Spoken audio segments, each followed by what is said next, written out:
The 2021 Virtual Business Conference, February 12th. Ajay Pant, Learning versus Teaching.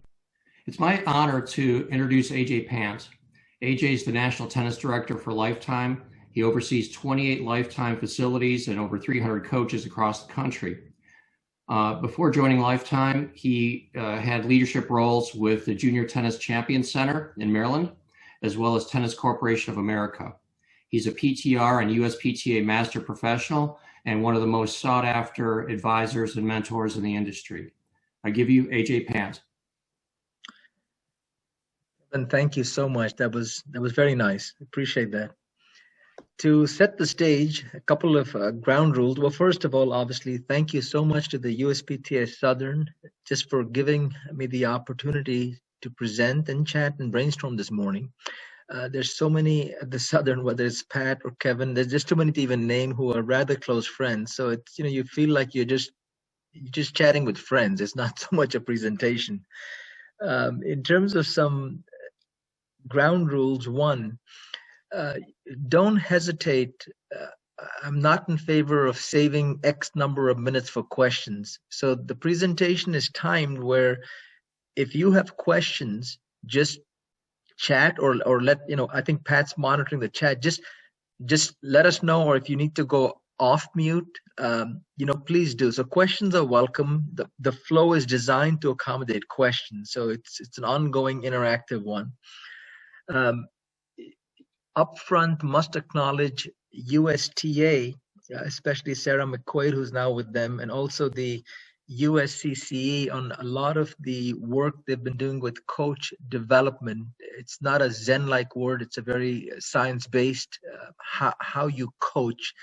There's very many commonalities, and that's the purpose of this.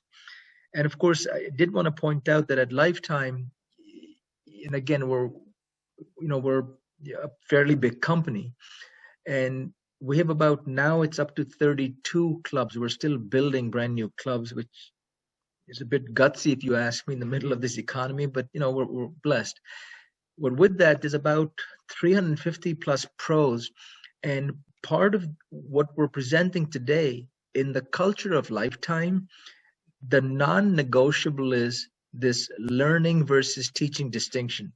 In fact, I don't make many friends when I just say this. And again, the company's big enough where they don't report up to me. There's different levels, but if you don't understand and implement the themes here, you will not work for Lifetime. It's non-negotiable. So this is, you can be wishy-washy. Either you do it or you don't do it. And of course, I have the luxury of being able to really work with some good people to say, what's at our core? What is going to make a distinction in how we teach? It's not about how you teach a forehand. I mean, anyone who's USPTA and or certified, a couple of master pros in this call, teaching a forehand is not the issue, but it's the whole mindset behind learning and teaching. So I hope I've set the stage. I would like to suggest the next slide is so important that I'll actually give you folks a little bit of time. If you have a piece of paper and a pencil, maybe you can make some quick notes to yourself, because this will set the stage for everything else. And if you don't have a piece of paper and a pencil, at least think through how you would answer the questions. So here we go.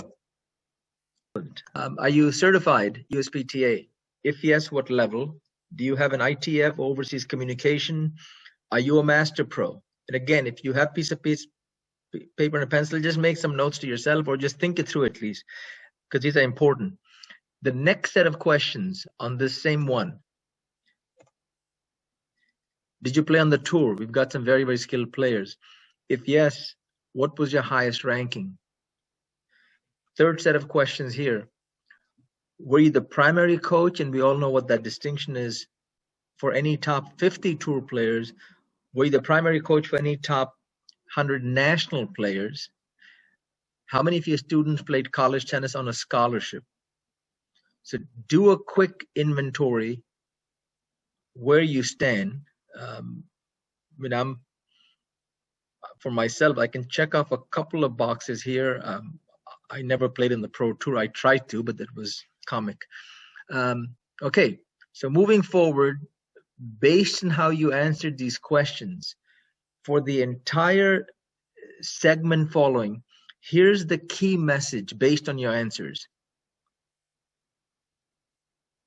Who cares? It's got nothing to do with you. Nothing. When we talk about teaching and learning, it has nothing to do with what you have done or where you stand or how good you are. It's all about the student. And the only key distinction here is, if your student is not learning, you're not teaching. Let me repeat that, because that again is the cornerstone of everything we will do within our culture. Student must be learning. Students not learning, you're not teaching. I don't care how good you think you are or how good you are, that's all that matters. And this one is a little difficult initially, because, well, you know, my student just doesn't get it. I mean, look who I'm stuck with. These are non-athletic people. They don't get it. They're too young. They're too old. They're this. They're that. Okay, real simple. Just go back to the red portion of this. If the student is not learning, you're not teaching. There's no exceptions there. And I think, you know, I'd love some feedback on this. And I will say, this is not a common sense statement, because, and we'll go through it in other slides, we, especially in our culture, we're used to teaching. So the logic is, if I'm a good teacher, the student will learn. Well, based upon very, very good people who've done a lot of research on this, being defined as longitudinal, not a, you know, in my garage I did something, and published works, that is not an accurate statement. So the true nature of teaching has nothing to do with teaching, is learning. Now, I'll pause for a second. Are there any comments or questions on this? It's an important premise, because if you leave with nothing more than this, you know, I feel like maybe I've done some justice to Pat and Kevin and some others inviting me to present this morning. Anything at all so far? Okay, moving on. So let's talk about this. What exactly is learning? Number one, and there's too much data on this, but I wanted to just put down key points for the sake of the presentation. Number one, real learning. It takes time. This is not about, I'll give you an hour lesson and guess what? Now you've learned something. It's not. It's a much longer. It is absolutely not about simply, I know a little bit more now. That's not the definition. A new habit must be created. If a new habit is not in place, the learning hasn't taken place. I would make a strong case, and there's a couple of folks who would side with me on this. If you're taking it to the next level, it's not even a habit. Behaviors have to change. So when do I know learning is happening? Do I see a tangible change in behavior? Now there's learning. Everything else is just, you know, it's just talk, and you can put on a good show, but it's not the true definition of learning. It absolutely requires effort and desire to change. And if that doesn't happen, I go right back to my premise that, well, if you're the teacher, then you need to bring that out. You know, I mean, it's not the easiest thing, but I got to know who you are and how you learn, and what makes you happy, what makes you not happy. The last line is possibly the most important line I can think of. It's learning is done by the learner, not to the learner. So the mindset goes from, I want to make sure that you, Mr. Student or Ms. Student, I want to make sure that you are learning, because I'm doing something and there's a transfer, versus, look, I'm teaching. You better be learning. Very, very different skill set. With that, let's talk about learning for coaches. I think Pat, someone had asked me how much I teach now. Unfortunately, if I'm aggressive once a month, and it's probably a private lesson because someone was a lucky loser in a contest or something. But it doesn't change the fact that for all of us who have transitioned from on court to off court, we still, hopefully, still live and breathe principles of coaching. What worked on the court, and especially, for those of us who have traveled or worked with some pretty strong players, the tactical part and or the mental part completely ties in. I mean, we know that for a fact with Jim Lair's work. So with that being said, things for coaches to remember, it's learning is not to be confused with, well, because I teach, you learn. That's not going to happen. It's not about, well, I now understand what it looks like to hit a slice backhand. Okay, that's just, I'm getting some new knowledge. That's not learning. And it's certainly not about, I've improved my performance a little bit. Certainly, I would make the distinction if you can do it consistently under pressure, and there's a change in your mindset and your behavior, there's some learning that's happened. But the key thing here is the last one, there's actual changes when there's not superficial, when there's true learning going on, there are actually changes in the brain. I'm not a medical person. I don't have enough experts to tell you exactly what happens, but people way smarter than me have actually been able to document that as the learning is happening, what things light up and what good things get released, and how there's a tangible difference. And it's been measured in some cases. How they do it, I have no idea. Moving on to the next one. Well, let me pause for a second. Questions, comments, anything at all?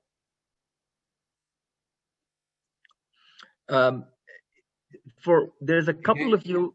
I'm so sorry, please. I do have a question. So please. How do you implement this? Okay, so you're talking primarily about the coaches coaching their tennis players. But from the standpoint of a manager, you would be applying an identical process, it seems, yep, in mentoring or teaching your own instructors. So yep. How do you think about that? So that's a great question, Kevin. These slides were prepared for a tennis presentation for Southern, assuming we'll have some who are still really on court and or teaching. And of course, there'll be some of us who have transitioned and doing other things. The same slides, but each slide has subsets like 10, 15 slides. Those have been created for a tennis manager certification within Lifetime. Separate module, it's a 3-month course. And you cannot be a manager with us till you have gone through this. There's a whole panel that has you present twice. We see you in action. And if we are not convinced you totally grasp this, and there's ways you can quantify and measure this on a manager, you're not going to be managing. You can do other things, but I can't take a chance because it won't trickle down. The second generation is where things fall apart. So that's the longer version. And a lot of the stuff, obviously, we're pretty darn big. So we have our own universities. We can do our own filming, our own videos, and all of that good stuff. Plus, we have experts in the world of learning. So they work with me, and it's called Coach. It's developing coach developers. What I'm doing right now is presenting on learning versus teaching. But the obvious segue from this is, okay, how do you create people who understand and can transfer coaching? And from a personal perspective, I mean, some of the stuff for me was just incredibly stressful because as part of my training, the first thing I was told was you've got 2 hours and you're going to have to present out to a pretty crowded room. They're all tennis people, but you have to coach us on rap music. Now, you got to understand, for those of you who know me, rap music and AJ is just totally incongruous. It just doesn't even go. I have no clue, but they said you got 2 hours. And I have never, ever been that nervous my entire life in front of an audience. I mean, as much as we all do this, it was agonizing. But there's similarities. There are certain blocks of coaching. If you can coach, if you're a good coach, the logic is go teach, rap music. So it was a very depressing session, but the foundation was laid. Or I did this presentation for managers maybe 3 days ago, and that one was literally saying, okay, Pat will teach, and this was of course virtual, but we could. Pat's gonna teach Lane. I'm just picking up names out of the hat. Pat will teach Lane how to tie a tie, and we will all critique how Pat delivered, and did Lane learn or not learn. So it's a notion of visible learning.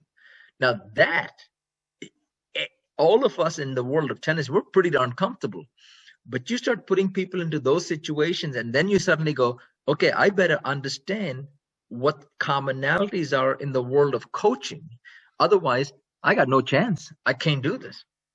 And try it sometime. Just take some people and say, look, let me teach you how to tie a tie, and see how that goes. Again, for us, it's that important. And I think at the end of the day, look, this is about the student. That's the key here. Did I answer your question, Kevin? Yeah, you did. Thank you. Great question. AJ, David has a question. He's got his hand up, and I'm going to unmute David. Okay. I think. Maybe not. David can unmute himself. Hey, good morning, AJ. I'm sorry. How are you? David, how are you? Very good. Thank you. So actually, my question was about the previous slide when you had the coaching. We're talking about the coaching relation with in the styles, coaching. I think what I was just going to ask you, is there a correlation, or have you found a correlation between ex-players that become coaches that have a lot of talent and they really kind of struggle with the concept of players not getting it in a certain amount of time? And then you have the older players that kind of, or / coaches that were players that struggle and had to really work a little bit harder than some other, and then become really good coaches. I think I have noticed some of that, but I was wondering if through Lifetime you have seen also a commonality. And by the way, Lifetime has a great system with the Lifetime University to try to teach all coaches to have managerial and leadership skills. By the way, just from my previous experience, that was an amazing experience. David, thank you. I don't have, I detest saying things like I think so, because it just means nothing. So I don't have, at Lifetime, I do not have data that I could be saying, this is what I found. What I can tell you is, way back, there's a couple of us working with ATP players coming off the tour who were transitioning into coaching, and specifically into the world of business and coaching, not just coaching kids.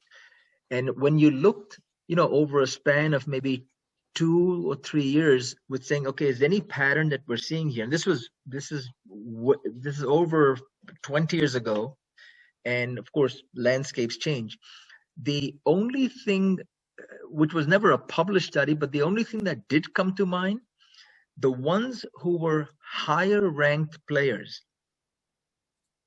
or lower ranked, if you're in the top 50 as an example, they struggled a lot more with managing people, largely because when you're playing, if you're number one in the world, you're trained to not think and empathize with anyone else. I mean, you better be that laser focused or you won't be number one in the world. So when you take people who've played at that level, they really struggle with the notion of team or empathy, or I have to look good through you versus look at me. I mean, I'm superstar. They struggle with that. If they went into the world of coaching kids or students, if they were dealing with elite level juniors, they were fine. You put them with adult beginners, they just had no idea what to do. They just completely, totally froze, because all of their teaching, all of their playing now didn't fit in. Conversely, the ones who were way down, we're talking it's 800, 900, not going to make it on the tour. When they came off, and assuming they were past their playing ego, most of them worked harder to understand and learn how to teach, because they couldn't rely on, well, don't you know me from the TV? They couldn't. So they typically would work way harder. And in my opinion, I don't have any data on this, they were far better coaches for a beginner or an intermediate module. Some of them, I mean, obviously, there's so many coaches. Many are USPTA Master Pros. Many are my mentors. Nick Bollettieri. I mean, Nick is, no one's going to dispute how good but Nick is not coming from a international playing background. I mean, he's a decent player. Well, don't tell him that. He's world class.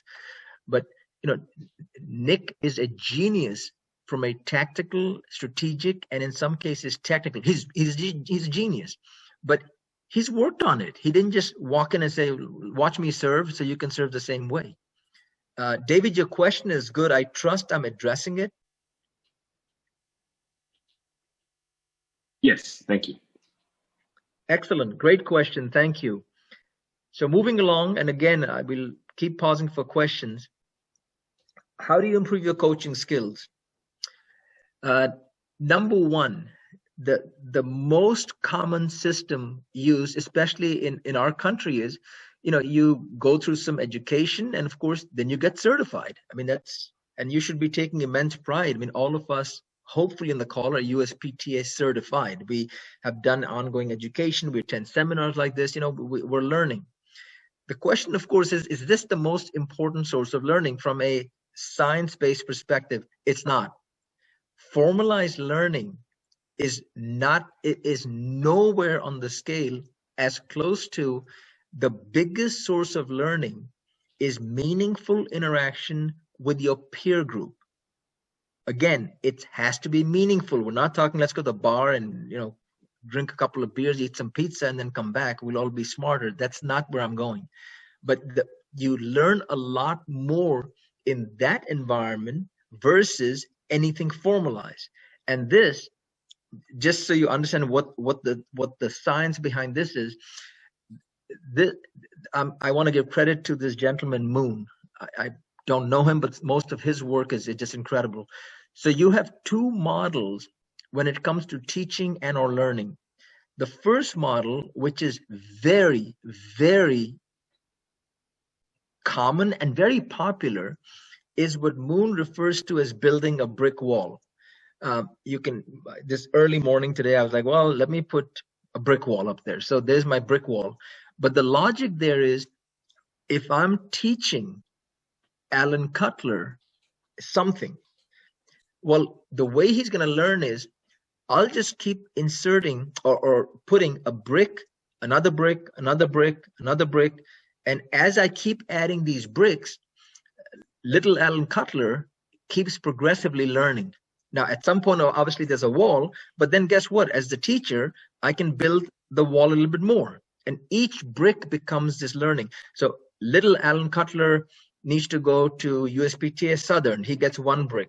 Then he needs to go for our national symposium. He gets another brick. Geez, then he spends about a good 3 hours doing a specialty course, another brick. So that's the traditional model that includes certification. However, Moon, and there's some other ones, I just didn't want to bore you with all the people who I need to acknowledge here. The notion of networking, and again, that's my amateur level of networking, but that's the key, is you learn way more meaningful learning. Remember, behaviors, mindset.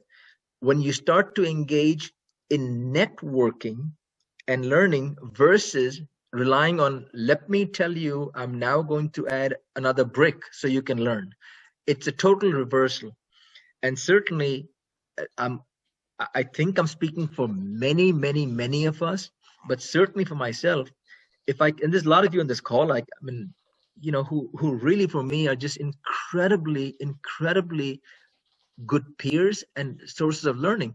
If I kept track of how many times various parts of the country, a couple of cases maybe overseas, we've learned more because we just sat down in the back of a car, maybe for Alan Cutler in California, or in other cases, Pat, you and I go so far back, just hanging out with peers and exchanging ideas and talking.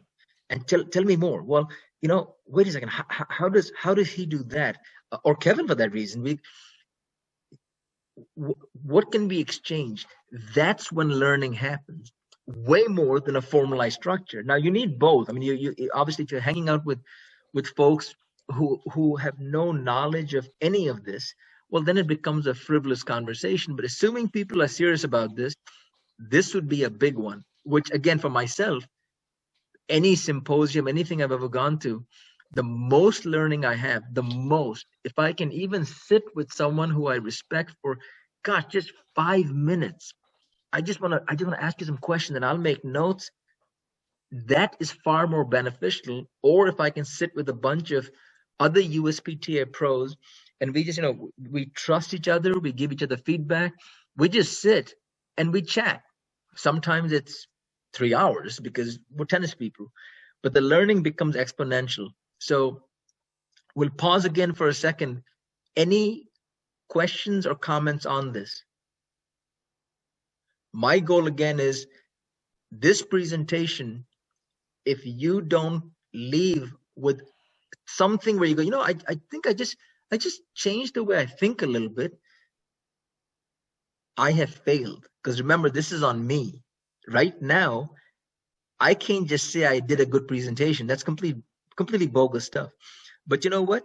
If some of you leave going, I just learned, I'm thinking differently. Then the process has started. And I'd be a delusional fool if I said, well, at the end of this 1 hour, all of you have learned. That's inconsistent. It takes time. It would be my own ego saying, oh my gosh, I did such a presentation. Holy cow. David now is going to go home and say, guess what? I just learned so much. That would be a bit shallow of me. Any questions or comments before we go on? Anything AJ, at all? I have another question. Please. I've come across a lot of coaches through the years that I would put in a particular category. And these coaches are ones who start out very open-minded, and they absorb all kinds of information from various conferences, from other pros. Yep. And they'll do so for, a year, 2 years, maybe 3 years. And then after that, I observed that they are absolutely set in their ways. Like that they have turned it off. They feel like they have grasped everything that they need to. And they don't have this, kind of lifelong love of learning or anything like that. Yep. What can pros do to be on guard that they don't become one of those folks?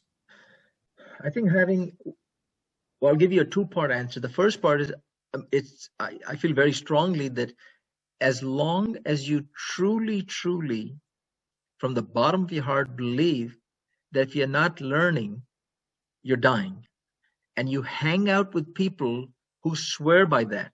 The good old, you're either ripe and growing, or you're green and growing, or you're ripe and rotten. And you got one option. You have to surround yourself with people like that and be merciless. If someone's not like that, just don't be mean, but forget it. This is not going to be your best friend because they're not going to learn. The second part of this, Kevin, to what you're saying is, there's one that I'm aware of. This is again 20 years ago. It was actually a 1-week formalized study of what was identified back then as 24 expert global coaches, tennis coaches. And, for about at least 4 days, 5 days, it was incredibly, some of these are who's who in the world of tennis. And, maybe I was also part of it, but certainly I think I was one of those, we need to fill some spots, bring this guy in kind of a deal. The 24, and we were drained because you were bombarded one-on-one or in groups, pictures, images, questions, thoughts, go on court, and everything was repeated, but you never knew what the pattern was. It's like, oh my God, what could they even be doing? Well, they were looking for commonalities in all 24. And remember, this is all over the globe, and these are, I identify some of the best teachers.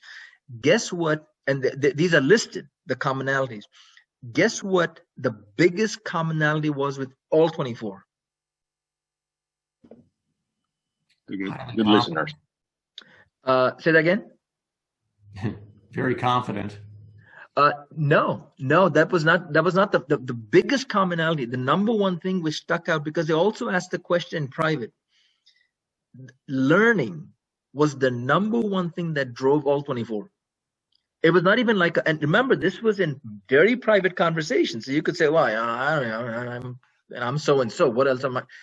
Every one of them, learning excited them. Learning got their eyes just lighting up. So I'm like, okay, well, we at least have one body here of data, of good, solid data done with someone who's a PhD candidate to say, look, this is the number one thing which makes them so, sometimes they become childlike. So my own thing is, well, guys, if you've got the top 24 at that time who are swearing over 4 or 5 in different settings, I actually got annoyed. I was like, why do you keep asking this question? Well, they were trying to see if there's a commonality. Learning was a big one. The other one, which was never published, and I'm digressing, but I think it's funny, is I always want to know what else was going on. So the notion was, of these 24 experts, how many agreed they were experts? Well, and I'll never know who, because it's not going to be shared with me. About 22 of the 24 swore repeatedly, why do you call me expert? I'm not an expert. How can you be an expert? That means you can't learn. Now, 2, you couldn't say it's a commonality, because 2 said, yeah, of course I'm an expert. I think I know who they are, but I could never, I don't know. They wouldn't share that data with me. So it's not a commonality, but the learning is a commonality. So my own thing, I would just be relentless about this. How are you learning? How are you learning? What are you doing? And you test for learning. And, assuming it's someone like you or so many of our master pros, I'm just looking at Lane or Pat, or, these are folks who I know get excited about learning. Well, they need to really get the message out and only hang out with people who get excited about learning. I personally, and I'm not even nice about, I'm just very blunt. You know what? You seem like a very nice man. You really, really have reached the point where I don't know how much you can help me, I can help you, because you are convinced you know it. So I want to learn. I don't want to waste my time talking about, let me tell you, when I lost in the finals of my park tournament last week, I'm way over that. It's just not that important.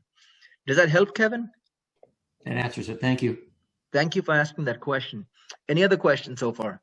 Yeah, AJ, Jim has a question. I'll ask him to unmute and ask your question. Please.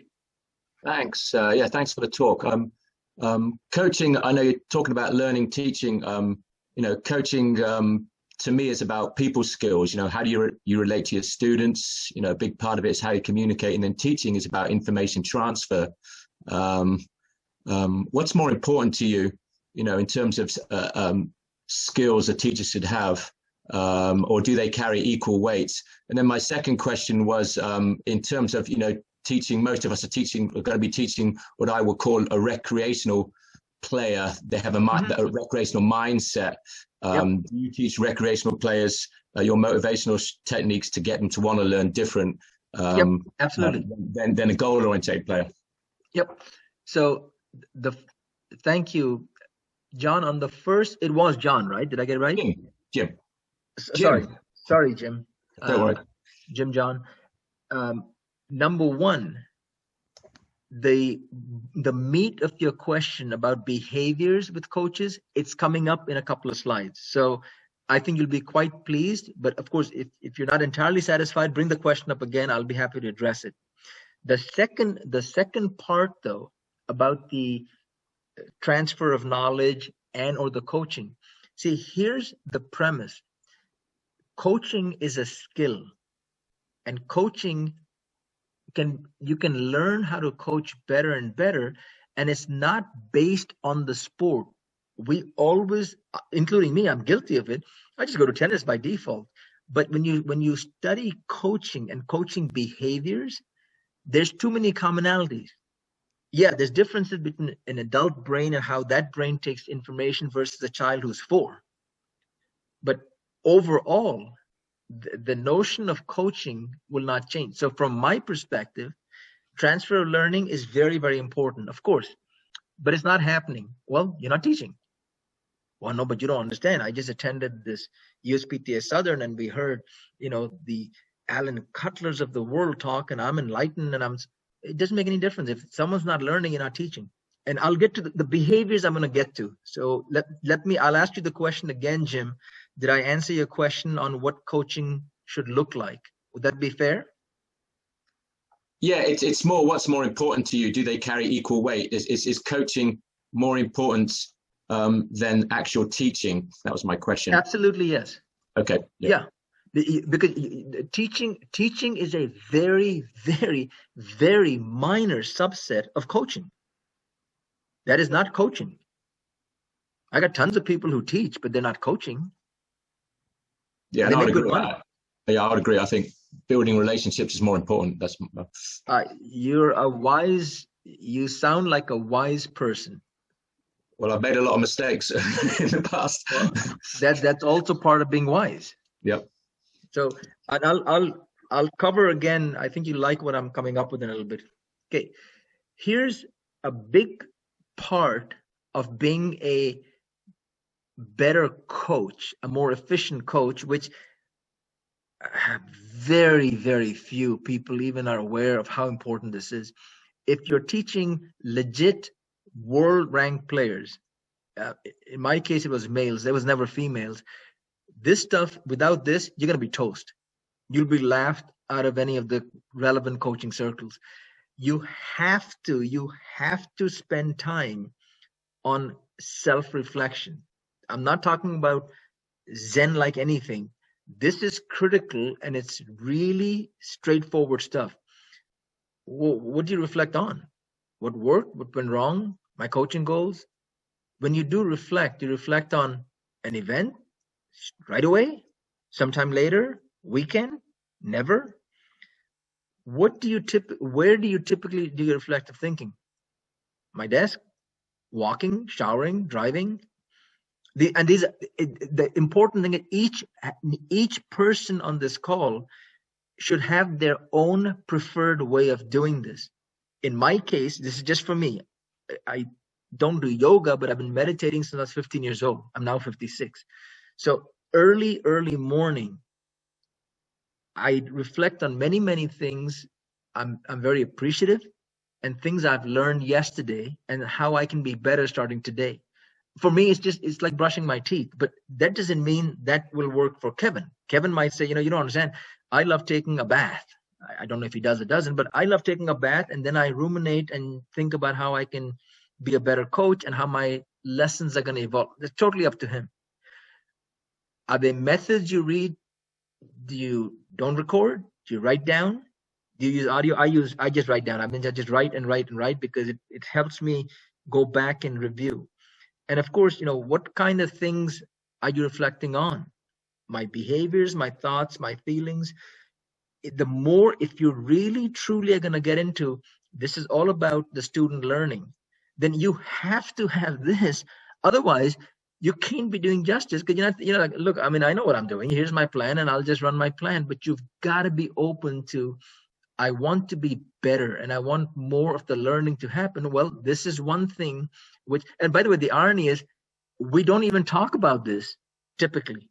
But if you look at coaching as a skill, this is critical. Without this, the process, the circle, if you will, of transferring knowledge, as Jim said, it stops. You need this at a certain juncture. So now let's take a look. Here's the Jim question, and I'll go even more into this. Learning tips for an effective instructor. I detest the word instructor, but I didn't want to change it because the ladies who gave me this, they used the word instructor because they didn't want it to be tennis specific. 1, set a friendly, open atmosphere. Those are very carefully chosen words. Friendly is defined as I care about you and I want to get to know you. And it's not I show you some teeth and, hello there, and let's get started. It's much more, it's a deeper one. The open atmosphere. Could anyone take a stab? You're probably going to get it. What could that even mean? mean, open atmosphere? Well, I'm teaching outdoors. What more do you want? What's an open? Again, the words are chosen carefully. Friendly is not the standard. Hello, welcome to class. What an open atmosphere means something very, very important. Going back to Jim's question. Anyone take a stab? AJ, I'll take one. Please. So typically for me, I just ask everybody what they would like to work on, if it's an adult, and even if it's a junior. A lot of the times we're trying to impose, listen, I have a plan for you, but if today you're not ready to, you're off a little, or you're having a stressful day, we may have to reverse to maybe having fun first and then go and apply some of the plan. But I think the open atmosphere is just to have the players communicate and break that ice. I don't want to be the dictator there. I'm just here to help you. You've actually hit the nail on the head. In our fancy, the science lingo, it's a non-threatening atmosphere. If the atmosphere is threatening, what if I say, what if I ask, what, the learning stops. So you're smacking the money that the coach has to create that environment or atmosphere, as is phrased here. It's up to you. You have to know, and this is where self-reflection comes in. Who am I? What am I about? What am I going to do? How do I best get the learning to happen? And then just do it. And if someone or something clearly is hampering you, then you gotta take a stance. I mean, what do you or don't you do? That's where, again, you have to be careful, obviously, if you're working for different organizations, what their standards are and what those, but this is a critical one. Number 2, set an appropriate level of concern. And there's a little bit of a segue coming in from the friendly, but I'm concerned about your learning because I want you to learn. But it can be, and I'll cover this in the next slide, it can be to the point that the person's in mass panic here. Because especially people like me have to be very careful, because I can literally go out there and say, today, you will have fun. You will have fun. Won't you have fun? You better have fun. And you can't have fun. I mean, that's just silly stuff. And of course, set an appropriate level of difficulty, more to be covered in the next slide. But from a coaching methodology, these 3 are absolutely critical. Now, how you teach a low forehand volley, that's really not that's an activity. That's a very specific subset. This is the big picture. Jim, am I getting to where you were going? Yes. Okay. Yes. Terrific. So now, here's some other things to go back to Jim's. How do you gain a student's attention? I think most of us are fair, again, thanks to the USPTA and the whole certification. But I think most are pretty good at this, address students individually. And by the way, there's so many tricks. I mean, Jorge Capistani, again, one of our master pros, the guy is brilliant. I mean, he's got so many icebreakers, it's not even funny. Every time you hit a ball, you've got to call your name. Okay, I reinforce it. Next time your buddy hits a ball, you got to call his name. And this is all, he's just feeding balls. And it's just a cool way. Focus on the desired outcome at the beginning of each lesson. We don't do this nearly enough. We don't. If someone has a theme, that's pretty darn good. But okay, for this day, what is the outcome? And don't make it weird stuff like, well, we're gonna have fun today. Okay, that's part of the process. But as an example only, at the end of this hour, I'm going to introduce you to what topspin on your forehand or on your serve should feel like. You will not be able to execute, but I want the kinesthetic. I want you to feel it. And we'll have a couple of, now, okay, so in 1 hour, if that doesn't happen, everyone can agree, geez, the teacher didn't quite do his or her job. Again, I'm not going to go into the notion of how you chunk and chunking, but just make sure that you're aware. Sometimes you can't make people eat an elephant. I mean, it's just got to be much smaller bites. It's not the whole thing. And whether it's whole part whole or backward sequencing. There's different systems within our tennis culture, but just be aware, I need to have this stuff in logical progressions. And of course, short-term to long-term learning, which again, we covered in the first slide. Offer frequent feedback, an opportunity for learning. There's a whole skill set behind how, I'm not going to cover it here, but there's a whole entire, it's like a 2-hour workshop only on how you observe, then how you ask feedback, and then, and only then, how do you actually determine what's best for my students on this given day in terms of doing some modifications. That is not common sense. Almost every one of us, we see someone hitting a backhand and go, oh, geez, I can fix that right now. Let me tell you what's wrong. The grip is wrong. It's silly stuff. Okay, you don't know enough to make that statement. So this one, I really, I just love this one. This is again back to learning. By the way, can you all see the line with this gentleman or not? Is my screen in the way, or can you all see this? Sorry, can someone just let me know?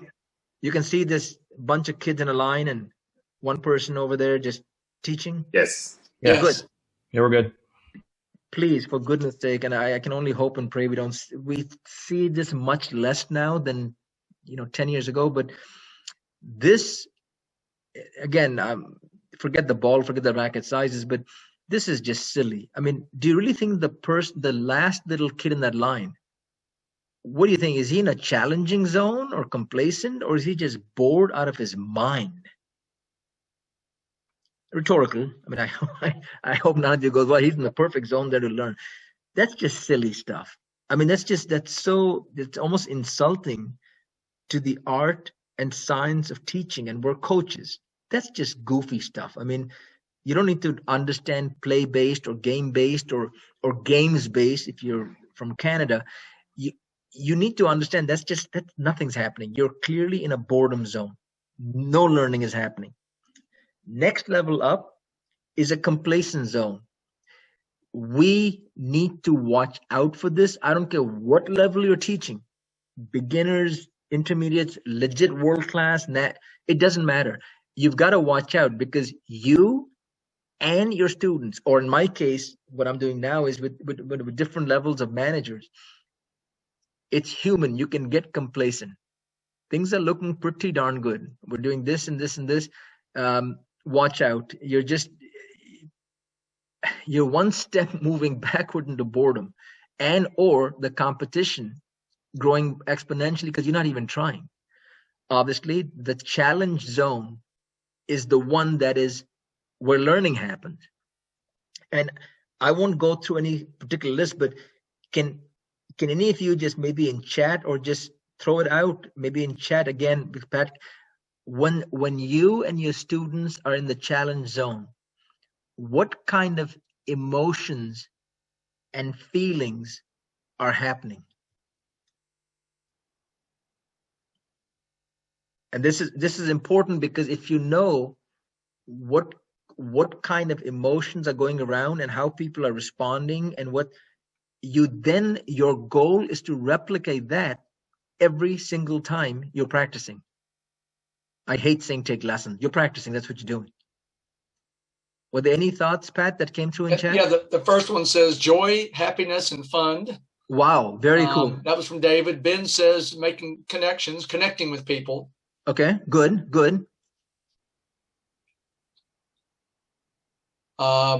Mind is engaged as well as the skills. Okay.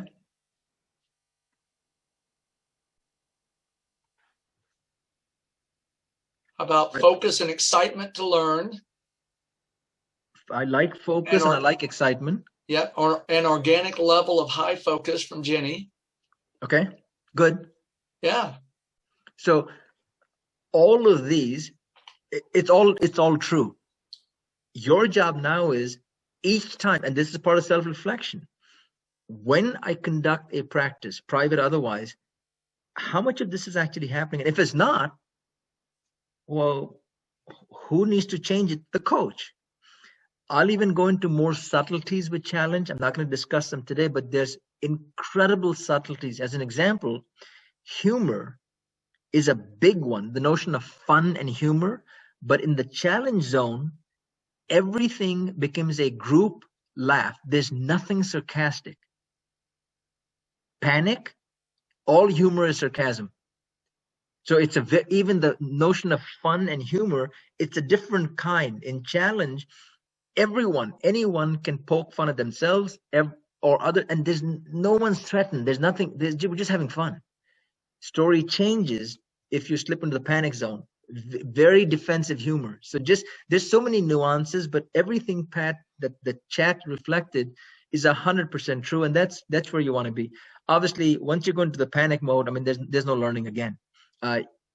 Be careful. You can slip into this mode without even knowing you're in this mode.